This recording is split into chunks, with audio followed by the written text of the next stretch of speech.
Programa Boas Novas. Apoio Quirinópolis Corretora de Seguros. Fone 64 3651 3606.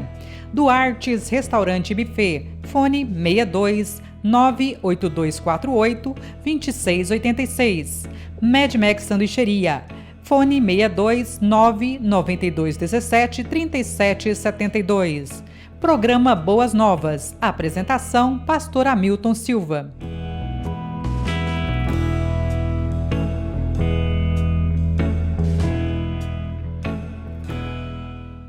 Olá, seja bem-vindo. Estamos aqui mais uma vez na Goiás é Mais TV, pela TC Multimídia. Quero agradecer você que tem nos assistido nesses canais todos os sábados às 18 horas.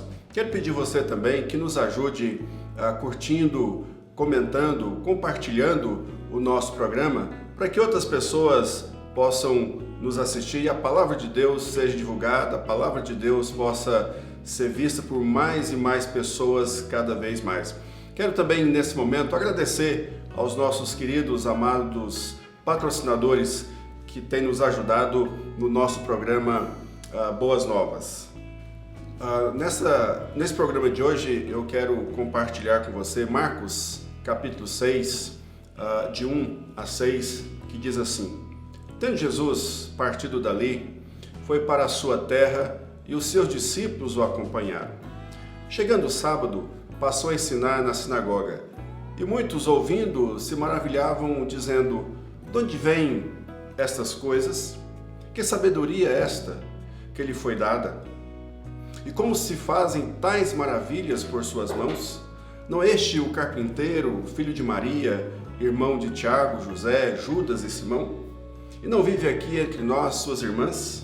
E escandalizavam-se nele. Jesus, porém, lhes disse: Não há profeta sem honra, senão na sua terra, entre os seus parentes e na sua casa.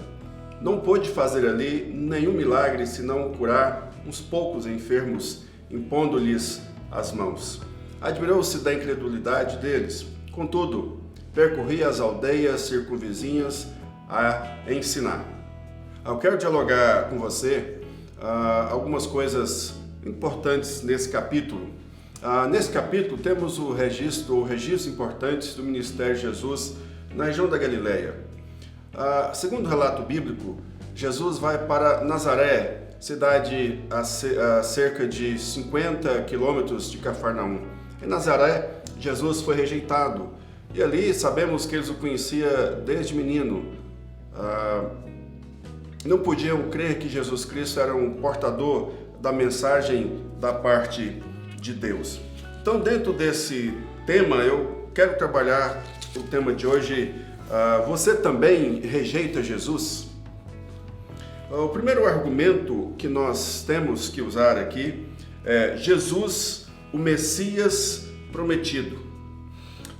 Jesus Cristo, conforme a palavra de Deus em Lucas, no capítulo 4, versículo 16, diz assim: Indo para Nazaré, onde fora criado, entrou num sábado na sinagoga, segundo o seu costume, e levantou-se para ler.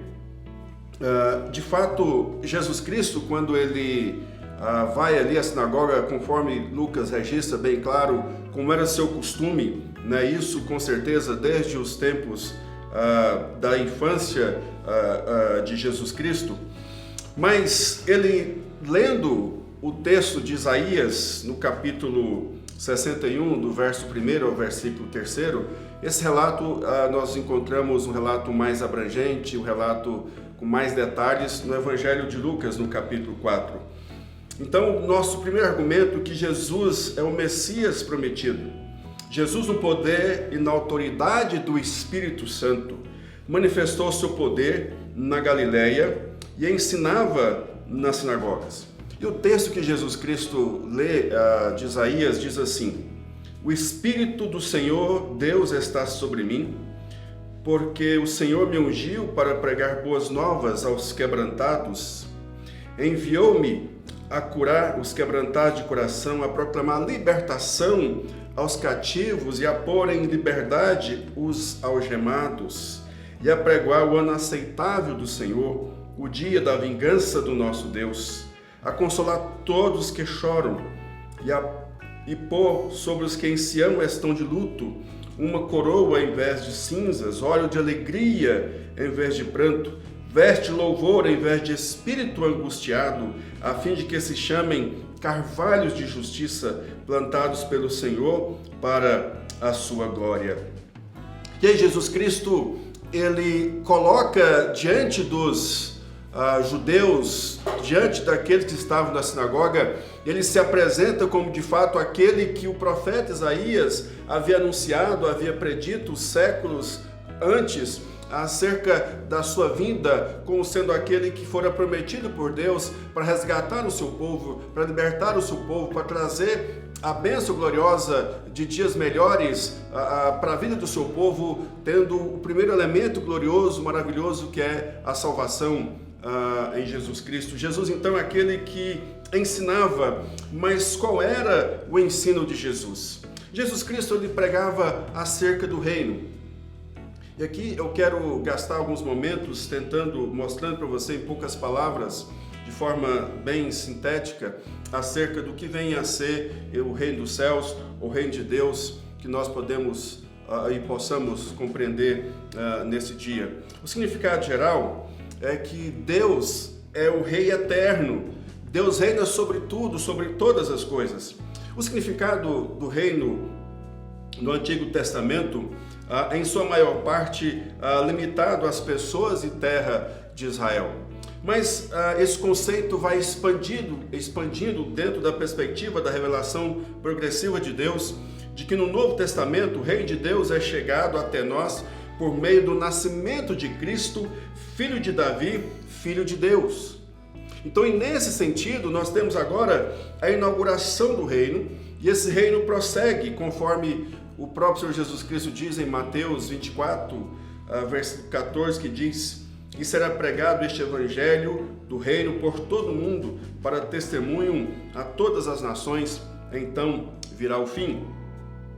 E aí esse reino expande para a consumação, onde Apocalipse, no capítulo 11, versículo 15, diz assim: "O sétimo anjo tocou a trombeta, e houve no céu grandes vozes, dizendo: o reino do mundo se tornou de nosso Senhor e do seu Cristo, e ele reinará pelos séculos dos séculos."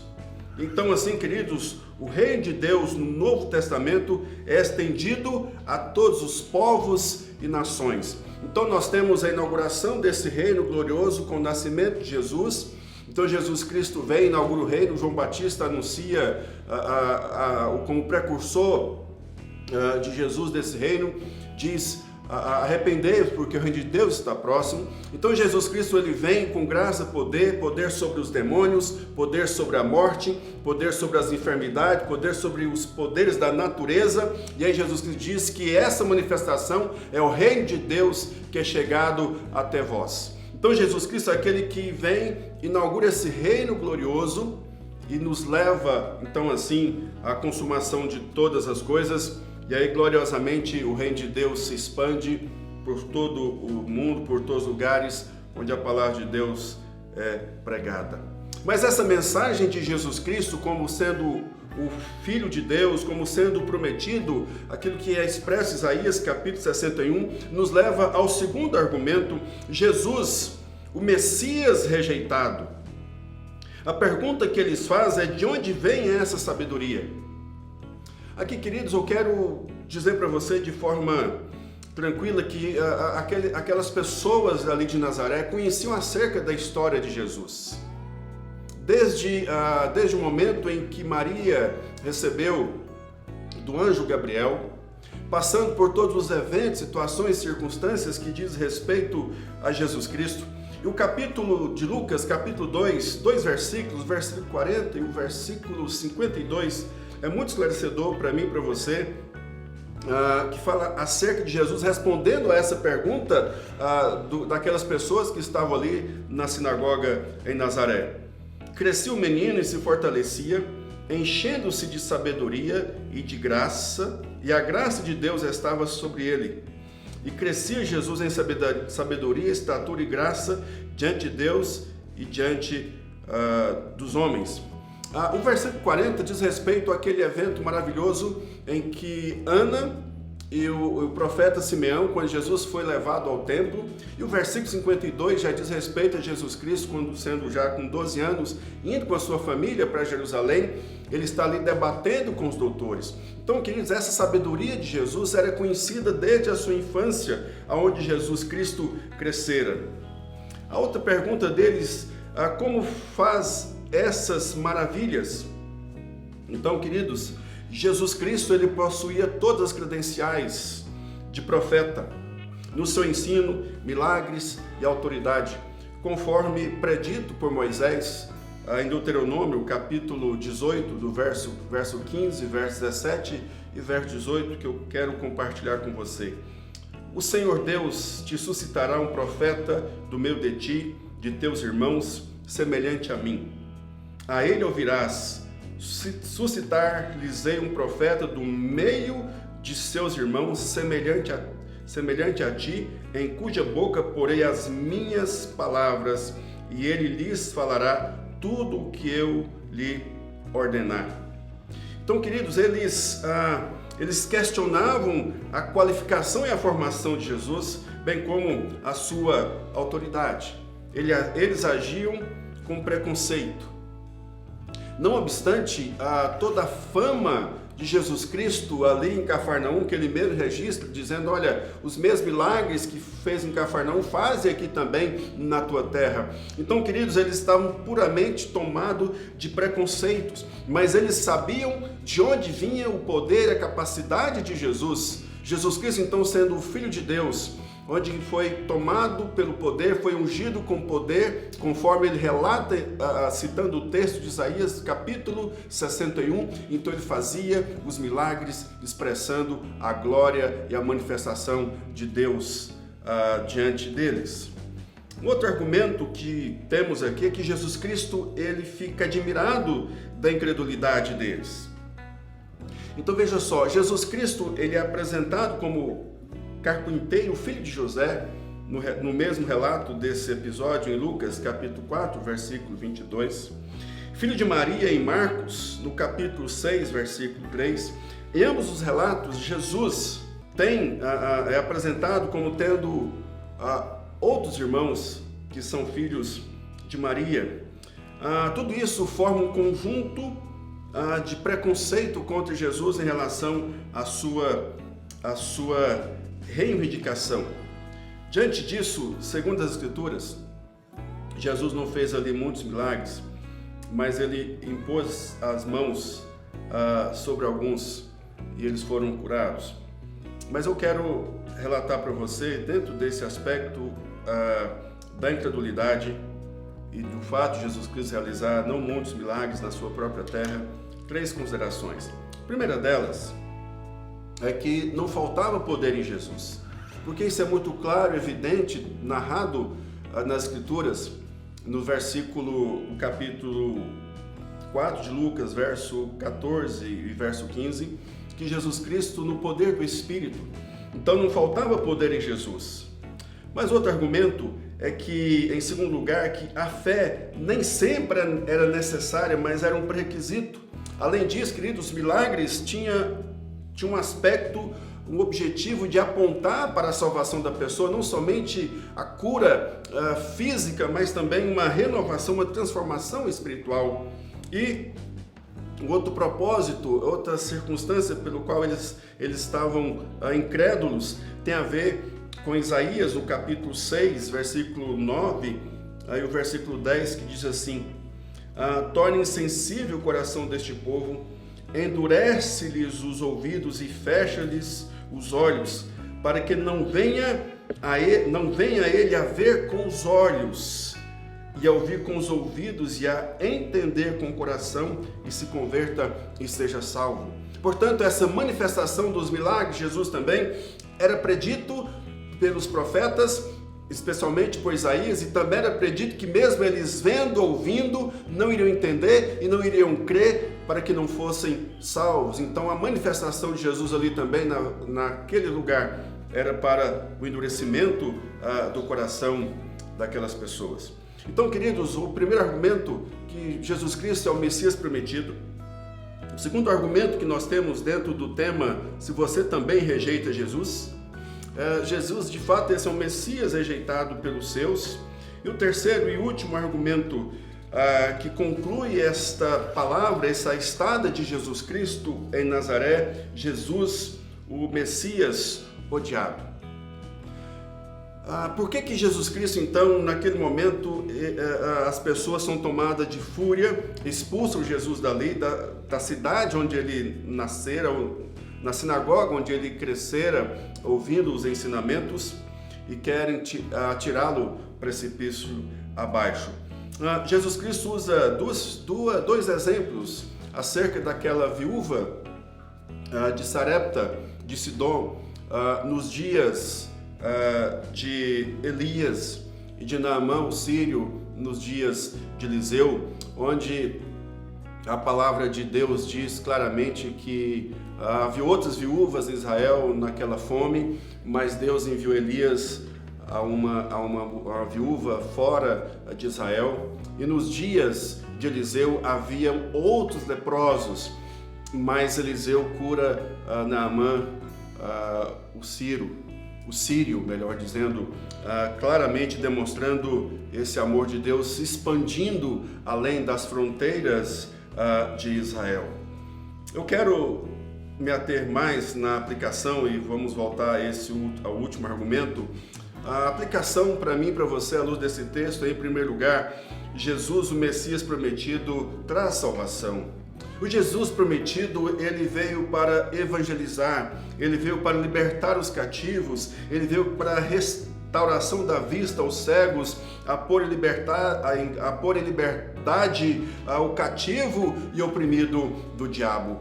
Então, queridos, o evangelizar são as boas novas, a libertação não somente da possessão demoníaca, mas a libertação dos seus pecados, a libertação da fome espiritual, a libertação da sede espiritual, não somente a restauração da vista aos cegos, no sentido do ver físico, como nós temos vários relatos de milagres de Jesus curando os cegos, mas também tirar a venda dos olhos para que as pessoas pudessem crer, contemplar, admirar e se submeter gloriosamente a essa manifestação de Deus, então tendo a visão aberta para ver Jesus Cristo como Senhor e Salvador.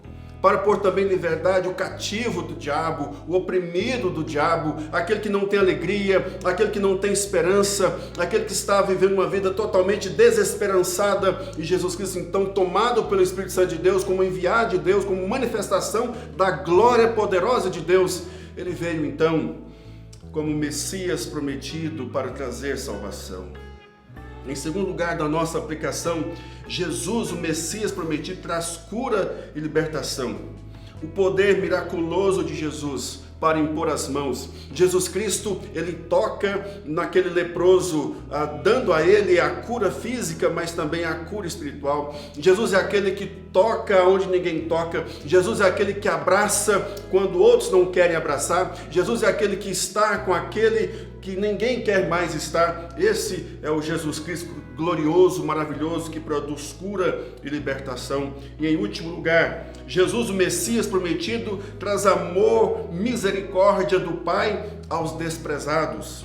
E aí eu quero voltar ao argumento de Lucas, capítulo 4, nos versículos que relata acerca tanto da viúva nos dias de Elias, quanto Naamã o sírio nos dias de Eliseu, mostrando claramente, queridos, que Deus estava trazendo paz e bênção a outras pessoas, e Jesus Cristo aqui traz esse exemplo. E eu quero deixar dentro desse contexto da palavra de Jesus, ligar isto ao Evangelho de João, capítulo 1, verso 11 e verso 12. Veio para os seus, mas os seus não receberam.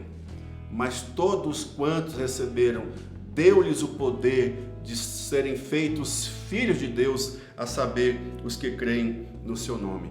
Então Jesus Cristo, ele vem e abençoa a viúva de Naim, trazendo o filho dessa mulher, o único filho à vida. Jesus vai até os leprosos, Jesus vai até os endemoniados, Jesus vai até o servo de centurião, Jesus liberta a filha daquela mulher grega da cidade, a cidade fenícia de Sidom. Então, queridos, demonstra claramente esse amor glorioso, maravilhoso de Jesus Cristo. Eu quero orar por você e desejo que você, em nome de Jesus, não seja mais um que rejeite Jesus, mas que você seja aquele que Jesus Cristo recebe. Você recebe Jesus porque Ele é o Filho de Deus, o prometido. Não rejeite Jesus, não odeie Jesus, mas se submeta ao amor glorioso de Jesus Cristo, que veio trazer esse amor do Pai. Jesus Cristo revela a glória do Pai. Jesus é a encarnação de toda a glória. Se essa glória se manifestou na sua vida e hoje Jesus Cristo quer manifestar na sua vida para a glória do Pai. Eu quero orar por você. Ó Deus, em nome de Jesus, Deus amado, a minha oração, que o Senhor derrame graça, misericórdia, ó Deus, sobre a todos aqueles que estão nos vendo e nos ouvindo. Ó Deus, que o Senhor, em nome de Jesus, ó Pai, manifeste bênção, manifeste salvação, manifeste, ó Deus, na vida das pessoas, para que elas possam olhar o Teu amor glorioso ao enviar Jesus Cristo para nos libertar, para nos curar, para tirar das garras do inimigo, das garras de Satanás, da prisão espiritual e nos libertar para a vida eterna, nos dar a salvação e onde para sempre estaremos com o Senhor.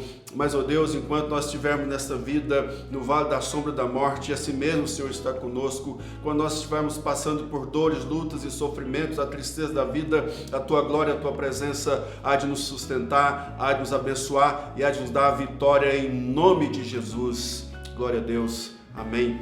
Queridos, Deus abençoe a sua vida e até o nosso próximo programa, se Deus assim permitir, em nome de Jesus. Um abraço. Programa Boas Novas. Apoio Quirinópolis Corretora de Seguros. Fone 64 3651 3606.